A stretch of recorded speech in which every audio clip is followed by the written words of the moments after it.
El Barcelona cedió anoche el tercer empate en Liga, lo que representa 6 puntos perdidos o el equivalente a 2 derrotas. A Xavi le preguntaban en la rueda de prensa previa, creo que fue en la previa, acerca de cómo valoraba el hecho de ser prácticamente el único equipo grande en Europa que queda invicto.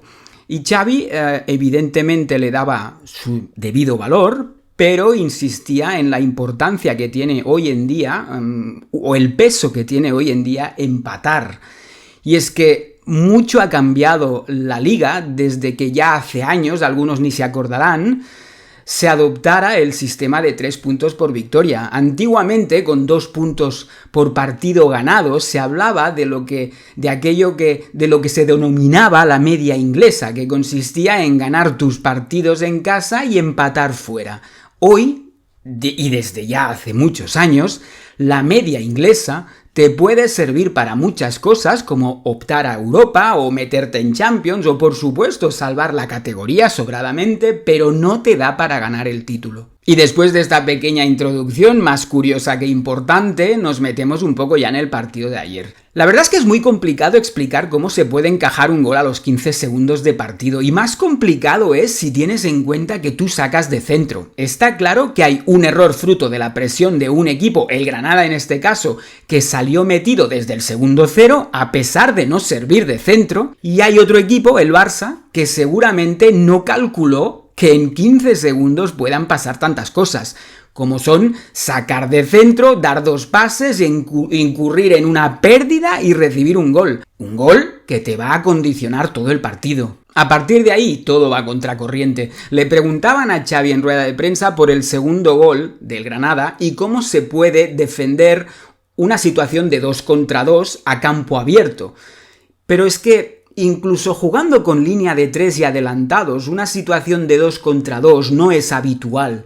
El segundo gol del Granada no se puede achacar a nadie, es una contra de manual y una genialidad de Brian Zaragoza descomunal, que es muy rápido y a Koundé le hace lo que seguramente no le han hecho en su vida.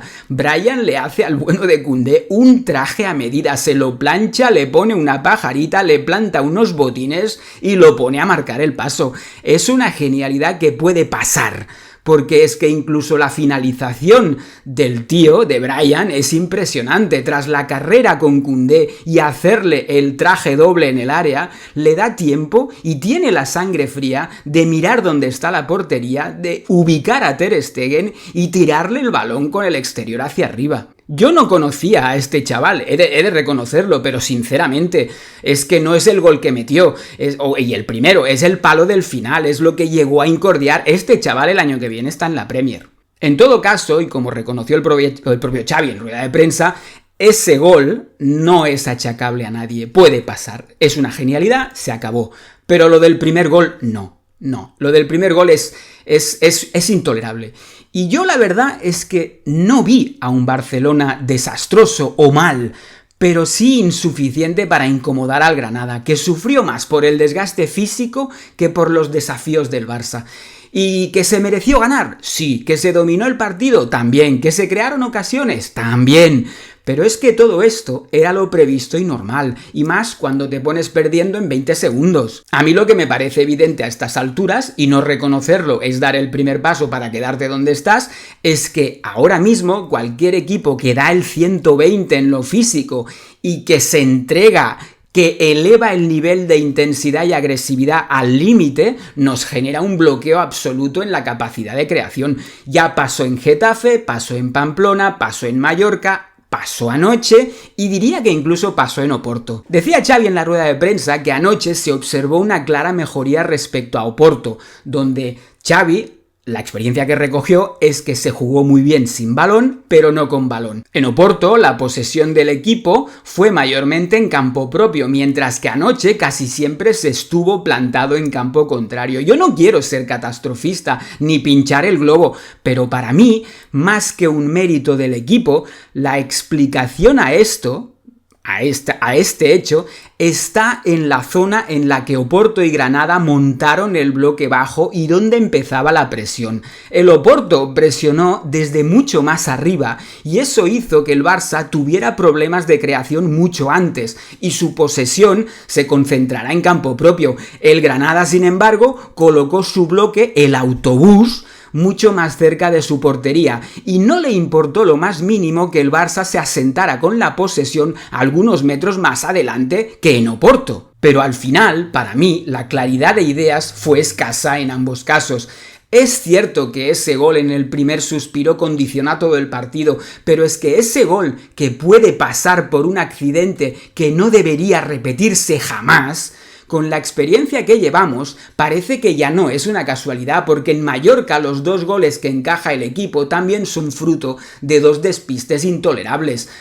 No en el primer segundo, sino más entrado el partido. Pero ¿qué más da? La señal de alarma está ahí. Ayer un robo en el segundo 15 te cuesta un gol, y en Mallorca el primer gol es el resultado de un malentendido entre Ter Stegen y Romeu, y el segundo es casi peor que el de ayer. Es un saque de puerta, un cabezazo en el círculo central y un delantero que se te cuela entre los 2 centrales. En total, 3 goles surrealistas y 4 puntos al limbo. Yo no sé si para casos como el de anoche, y que como decía ya son repetitivos, habría que pensar en un plan B, algo más directo, porque el equipo, la plantilla actual, tiene elementos de primer nivel, absolutamente top. Pero puesto por puesto, no tenemos el equipo en el que estaban Alves, Puyol, Piqué, Xavi, Bussi, Messi, Iniesta. Este equipo tenía la capacidad de coger la pelota, esconderla, enseñarla, dormir el partido, acelerarlo, jugar con pausa unos metros y de repente acelerar. A ese equipo le daba igual donde se colocaba el rival. Pero ahora, entre rotaciones y lesiones, está claro que ganar los partidos por aplastamiento total, como lo hacía aquel Barça, es complicado. Y más si cometes errores de concentración como los de, por ejemplo, Mallorca o anoche. Si tienes muchísima calidad, pero no tanta o no suficiente como para jugar andando y que corra el balón, tienes que correr, tienes que estar metido y tienes que ser tan intenso como el rival. Porque en el fútbol actual, y esto ya lo he dicho en otros vídeos, cualquier equipo tiene 11 atletas y 1 o 2 jugadores de muy alta calidad. Entonces, si tú no estás fino y no los vas a superar por calidad, cuando ellos son más intensos, el duelo se iguala, y la única manera de desnivelarlo es correr tanto como ellos. Anoche, y sigo con la crítica un poco así despiadada, desde el minuto 10 o antes ya estábamos colgando balones al área o encallados por el centro en un embudo, en una zona donde a veces se acumulaban los 20 jugadores de campo en 50 metros cuadrados. Sobre el minuto 23 de la primera parte, lo tengo por ahí apuntado, hay una jugada que ejemplifica un poco esto que intento expresar sobre intentar mover la pelota de distinta forma, acelerar el partido si la situación es propicia, y es que hay una recuperación del equipo en campo propio y el balón le llega a Gundogan, que está en el círculo central. Frente a él hay 4 defensas del Granada en línea adelantada todavía, porque el Granada ha perdido la pelota. Y hay 3 jugadores del Barcelona. El Granada aún no ha recuperado el bloque bajo tras la pérdida. Pues bien, Gundogan lo que hace es girar sobre sí mismo, mirar aquí, mirar allí, evaluar y evaluar. Y cuando finalmente entrega el balón, el Granada ya vuelve a tener 9 hombres atrás y ha retrasado todo su bloque a su área propia. Con lo que podría haber sido una contra acaba siendo una vez más un ataque en estático. Que nos guste tener la pelota, sobarla, el toque, el tiki-taka, no significa que debamos hacer ascos a una contra, coño. Hay que echar a correr si la situación es propicia. La presión para recuperar el balón no sirve de nada si luego pierdes 5 segundos tocando en horizontal. Y le das al rival el tiempo que necesita para restaurar el bloque bajo. El segundo gol del Granada es un clarísimo ejemplo de esto. Si el jugador que da el pase en vertical, que no recuerdo quién es, a Brian Zaragoza, en lugar de hacer esto, tras la recuperación de su equipo, da un pase atrás y de ahí el Granada da 3 toques en horizontal, ese gol ya no ocurre, porque el Barça se repliega. Y sé que para el Barça no es común pillar al rival adelantado tras un robo, pero ocurre. Y ayer ocurrió. Y cuando esto sucede, hay que correr en lugar de rotar sobre uno mismo, pasar atrás o tocar en horizontal. O sea, cuando nosotros recuperamos un balón, no hace falta esperar a que se despliegue todo nuestro equipo para asentarnos en campo rival y empezar a dar toques, porque damos tiempo al rival a sentarse también atrás con todo el autobús. Esta situación de ataque estático es la habitual, la tónica de un partido para el Barça, pero coño, tras un robo, dale un poco de vértigo a la salida. Luego, evidentemente, hay un factor sobre el que puedes incidir poco y que evidentemente está afectando el equipo, que es el de las lesiones. Yo entiendo perfectamente que Xavi defienda la posición del staff médico, el papel de los fisios y todo lo que haga falta, pero yo, normal, no sé si es. ¿Mala suerte? Pues no lo sé tampoco, pero a veces sí que da la sensación de que si montamos una tienda de paraguas no va a llover más en la vida. Lo que está claro es que las rotaciones, que creo que nos costaron, sin ir más lejos, los puntos de Mallorca, no están evitando las lesiones, parece. De modo que, como en otros vídeos ya he dicho e insisto aquí, carajo, vamos a definir un 11 y que sea un 11 habitual, porque además esto lo enlazo con lo del plantillón, que también se le preguntó a Xavi en rueda de prensa. El Barça tiene una plantilla muy buena, corta, pero muy buena. Es una plantilla donde hay, no obstante, un grupo de jugadores de nivel top para hacer un 11 e incluso tener un banquillo relativamente de lujo. Pero cuando hay bajas, sigue habiendo jugadores que bajan mucho el nivel.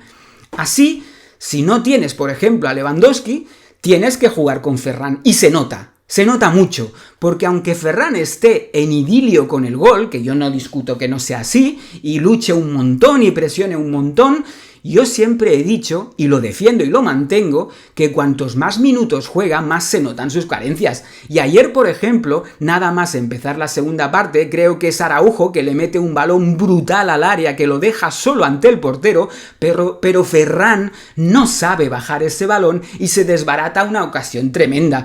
En una jugada muy parecida en Pamplona, Lewandowski bajó el balón con una clase monumental y provocó el penalti que nos dio la victoria a la postre. Y es que hay que estar muy finos y muy metidos. En el minuto creo que es 8 o 9 de la segunda parte también hay una gran jugada del Barça en ataque en la que Gundogan acaba metiendo un balón a Balde que ya está dentro del área y Balde lo intenta tocar hacia el centro al primer toque cuando tiene en realidad todo el tiempo del mundo para casi hacer el efecto Matrix, tirar a puerta o levantar la cabeza y ver dónde la mete. Esta jugada la recordaréis porque además las cámaras se van a Xavi y Xavi se pone a renegar en arameo. Luego hay otra cosa que pasa por las dos bandas, pero sobre todo por la banda de Cancelo. Y es que Cancelo, y ayer se notó especialmente, yo creo que a veces peca de un exceso de conducción. O sea, ¿y esto qué provoca? Esto provoca que sobre todo Yamal, que es el que comparte banda, por así decirlo, con él, pues muchas veces se encuentra en una situación en la que se está moviendo, esperando el pase, esperando, pero realmente Cancelo cada vez está más cerca. O sea, Cancelo tendría que entender, y lo digo con todo el cariño, que no hace falta llevar el balón en persona al compañero. Se lo puedes dar, pásalo. O sea, y ayer creo que se notó bastante que Cancelo pecaba de un exceso de conducciones. Que tanto Cancelo como Balde a veces se comen a Félix por la izquierda y a Yamal por la derecha, y que todavía no está del todo afinado el movimiento en el que uno u otro se tiene que meter hacia el interior si el otro va por banda. Esto se nota, pero, repito, ayer en el caso de Cancelo fue muy evidente, muy evidente. En fin, yo creo que he dicho más o menos todo lo que me pareció mal del partido. La lectura positiva, evidentemente, es que se sigue imbatido y que el equipo, eso sí, hizo una nueva demostración de actitud, de entrega, de pasión y de que son del Barça, porque es que esto que son del Barça es algo que se respira por todas partes, ¿no? Y se nota en el campo. Pero, enlazando con el principio de este vídeo, hoy en día empatar es muy cercano a perder un partido. O sea, no. Y partidos como el de ayer, incluso con la concesión que se hace de salida en ese gol a los segundos, el Barça los tiene que ganar. Yo no me voy a meter incluso en la jugada del gol anulado a Joao Félix. Yo no sé qué dice la norma. Es evidente que la lectura que le da Paco López es errónea. O sea, él dice que sus defensores pues juegan el balón porque Ferran va por él. No es verdad. O sea, el balón pasa por delante de Ferran y los dos centrales y ninguno de los tres tiene ninguna opción de llegar. ¿Qué es lo que hace la diferencia en todo caso? Que Ferran salta. El salto, en teoría, revela una intención de jugar. Si el reglamento dice que si muestras una intención de jugar, el gol hay que anularlo, pues está bien anulado. Si realmente, que también es verdad, te paras a pensar que los movimientos de los centrales, incluso el del portero, porque el centro es pasado y sobrepasa a Ferran y a los centrales, no van condicionados por el movimiento de Ferran, pues entonces el gol no había que haberlo anulado. Aquí lo que fastidia es que, y lo dije en la rueda de prensa, cuando comentaba la rueda de prensa de Xavi, aquí lo que fastidia es que el año pasado, en la final de la Supercopa, y hay muchos más ejemplos, pero cojo este porque seguro que lo tenéis todos frescos, estás ganando 3-0 y el Madrid te mete el gol del honor en un disparo en el que Benzema está en fuera de juego, en la trayectoria de la pelota y tapando a Ter Stegen. Y ahí se da gol. Entonces dices, a ver, lo que uno no entiende es que siempre te toque a ti. Pero yo repito, tampoco hay que obviar que, no sé si es en la jugada siguiente o en la anterior, pues el Granada te mete un palo. O sea, es que el Brian Zaragoza te manda un balón al palo. O sea, es que después de... Me parece que ya fue con el 2-2. O sea, has conseguido empatar a 2 y un poco más y te meten el 3-2, que hubiera sido ya el colmo. Entonces, no sé, yo sigo pensando que una vez se recuperen los lesionados, no lo sé. Yo creo que... Es mi opinión, pero yo creo que para jugar a lo que quiere jugar Xavi y a lo que queremos jugar todos, tiene que haber un 11 más o menos estable. Primero, porque es más fácil la automatización de todo lo que hay que automatizar. Y segundo, porque nos guste o no, no todos los jugadores tienen el mismo nivel. En fin, yo creo que la pausa de selecciones es un coñazo, no nos engañemos, es un coñazo para todos, porque no le interesa a nadie el fútbol de selecciones, pero pensando un poco con la cabeza, nos viene bien. Esperemos que no nos venga nadie lesionado, desde luego, pero nos viene bien para intentar recuperar jugadores. Una cosa que sí que comenté en la rueda de prensa, cuando hice el reaccionando, y que quisiera también comentar aquí, es, esto es extradeportivo, pero es una cosa que me parece muy grave. Y lo diré más o menos como lo decía en los comentarios de la rueda de prensa. O sea, del mismo modo que la Liga, el comité de competición y la sociedad en conjunto está persiguiendo, atajando y castigando las conductas racistas, las conductas xenófobas, las que fomentan odio, violencia, las sexistas, las machistas, yo creo que no se puede permitir que un estadio entero a coro se ponga a gritar puta Barça. Esto es inadmisible. Y lo que me parece vergonzante es que nadie lo haya denunciado. No se dijo en la retransmisión, nadie sacó el tema en rueda de prensa y me atrevo a estar seguro de que no va a hacer nadie nada.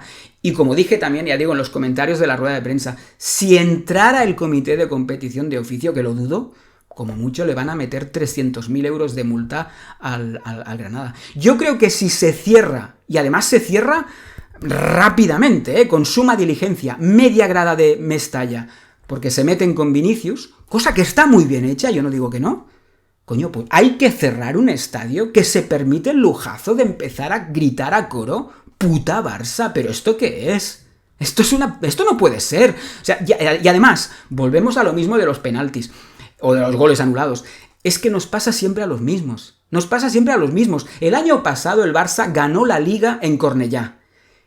Y después del partido, resulta que los jugadores, os acordaréis todos, deciden celebrar discretamente montando un pequeño corro la Liga en el centro del campo y te salen una manada de macarras a darle una paliza a los jugadores. ¿Pero esto qué es? O sea, y el campo del Español no se cierra hasta el cabo de no sé cuántos meses. O sea, ¿pero esto qué es, tío?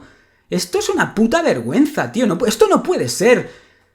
A principios de este verano, creo que fue... Sí, es que ya me pierdo con el tiempo, pero creo que fue a principios de este verano, cuando en Madrid la selección fue a ofrecer el título de la Nations League. Os acordaréis también que en el Withings Center, cuando tomó la palabra Gavi, se pudieron escuchar gritos de puta Barça, hijo de puta, leñero y no sé cuánta... ¿Pero esto qué es? Y tampoco hizo nadie nada. ¿Pero esto qué es? O sea, esto es indecente. O sea, para mí es una auténtica vergüenza. Es una cosa que quería dejar dicha y que también, como dije en los comentarios de la rueda de prensa, no descarto hacer un vídeo específico hablando de este tema. En fin, paciencia. Se acerca un clásico en el que nos vamos a jugar quizás más de lo que deberíamos. No hay que olvidar que creo que el Barça fue al partido de Mallorca siendo líder, y ahora mismo estamos 3 puntos por debajo. Con lo cual, pues incluso asumiendo o pensando en que se pueda mantener esta diferencia, pues se vuelve absolutamente imperativo ganar al Real Madrid. O sea, hay que ganar al Real Madrid en casa como sea. Ya había que hacerlo y hay que hacerlo por cojones, pero evidentemente se volverá una urgencia. Porque además, lo he dicho muchas veces y no me canso de decirlo, esta liga solo se va a ganar si no tienes despistes como los que hemos tenido en Getafe, en Mallorca y en Granada.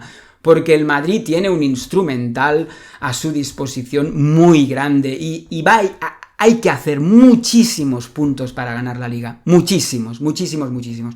En fin, muchas gracias a los que me estáis siguiendo y escuchando. Muchísimas gracias. Un abrazo muy fuerte a todos culés y nos vemos enseguida.